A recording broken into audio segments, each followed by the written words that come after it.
नमस्कार, आप देख रहे हैं न्यूज वीर वीरांगना। मैं अश्विनी भारद्वाज। किसानों की बढ़ती नाराजगी। नीम का थाना में तिरंगा यात्रा के जरिए ग्रीनफील्ड एक्सप्रेसवे का प्रकरण विरोध। नीम का थाना विशेष संवाददाता। ग्रीनफील्ड एक्सप्रेसवे परियोजना के खिलाफ किसानों का आंदोलन अब निर्णायक मोड़ पर पहुंचता नजर आ रहा है। किसानों की बढ़ती नाराजगी सोमवार को उस समय खुलकर सामने आई जब कोटपुतली तहसील के पनियाला से 19 दिसंबर 2025 को शुरू हुई किसान तिरंगा यात्रा बांसडी मोड़ नीम का थाना पहुंची। यहां बड़ी संख्या में किसान और ग्रामीणों ने यात्रा का जोशीला व भव्य स्वागत किया। पूरे क्षेत्र में किसान एकता जिंदाबाद और जमीन नहीं देंगे जैसे नारों के माहौल गूंज उठा। तिरंगे के साथ पूरी तरह शांतिपूर्ण ढंग से निकाली गई इस यात्रा के माध्यम से किसानों ने ग्रीनफील्ड एक्सप्रेसवे योजना के खिलाफ अपना कड़ा रुख स्पष्ट विरोध दर्ज करवाया है।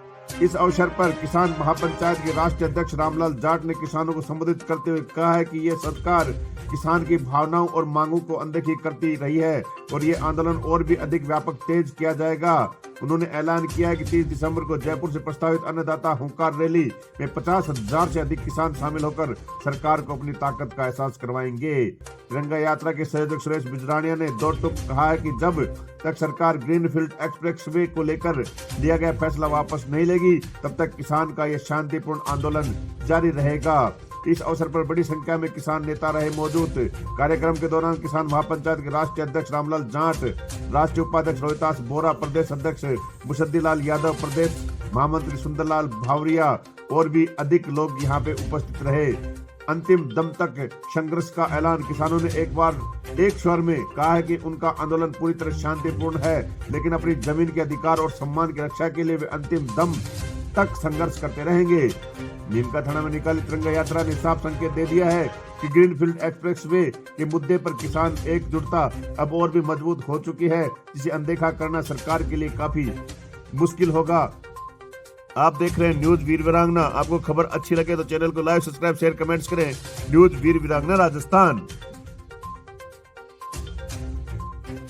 यही है कि वो उसके विरोध में है।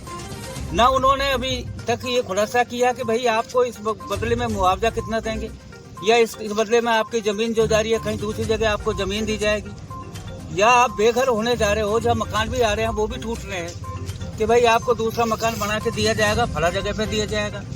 बड़ी बड़ी फैक्ट्रियां और यहाँ तक कि ये हमारा जो बड़ा बांध है वो भी इसकी चपेट में आ रहा है। इसका जो DPR है उसकी चपेट में ये बड़ा बांध भी है। अब ये सब ये हमारे काम की चीजें थी। जहाँ खेत को पानी चाहिए था वो तो बात आपने की नहीं। अब आपने सड़क प्रधान भारत बनाने का प्रयास कर रहे हैं। आपने कभी नहीं सोचा कि इसे सिंचाई प्रधान भारत बना दे ताकि खेतों को पानी मिल जाए, पेट को पानी मिल जाए। इसी तरह से हमें ना भाव मिलता है, जो पैदा हो भी जाता है तो हमारे पीछे तो सरकार और करतार दोनों ही पीछे पड़े हुए हैं। कभी तो करतार का दाव लग जाता है तो वो फसल को नष्ट कर देता है, गड़ा देता है, सड़ा देता है, उड़ा देता है। आंधी अधड़ है, प्राकृतिक आपदा है, और तो और अब इस बार तो राजस्थान भर में अतिवृष्टि ने खा डाली सारी फसलों को।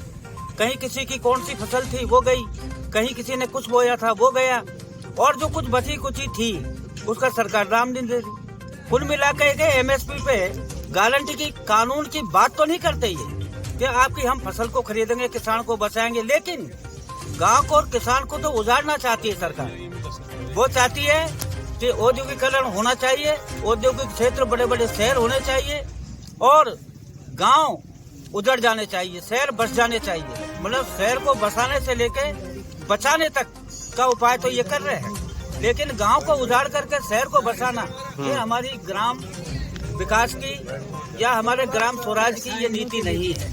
लेकिन सर, जैसे आपने इस ग्रीनफील्ड के इतने नुकसान बताए, उसी तर्ज पर सरकार तो ये कह रही है कि ग्रीनफील्ड बनने पर दूरी कम होगी और आम जन को राहत मिलेगी। बिल्कुल बिल्कुल, ये ठीक बात कह रहे हो आप। दूरी जरूर कम हो जाएगी, लेकिन ये किन के लिए काम आएगी? इसमें ये गरीब या खेती के उजड़ रहे हैं या नहीं उजड़ रहे हैं, ये गाँव का किसान तो उस हाईवे पे चलेगा नहीं, क्योंकि न इतनी महंगी गाड़ियाँ होंगी, न 120 किलोमीटर की रफ्तार कम से कम होगी।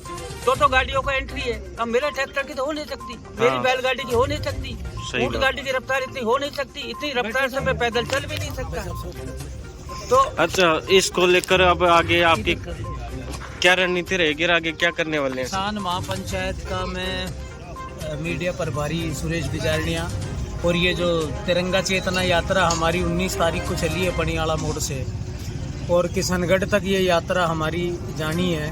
प्रथम चरण की जो यात्रा है ये हमारी खंडेला तहसील के गांव लोहरवाड़ा में समाप्त होने जा रही है। आज 4 दिन हो गए हम लोगों को, ये सभी लोग जो बैठे हैं ये हमारे नरसाय जी तंवर साहब हैं, इधर हमारे बोरा जी, रामचंद्र जी बोरा, बत्तीलाल जी बैरवा, हमारे सूबेदार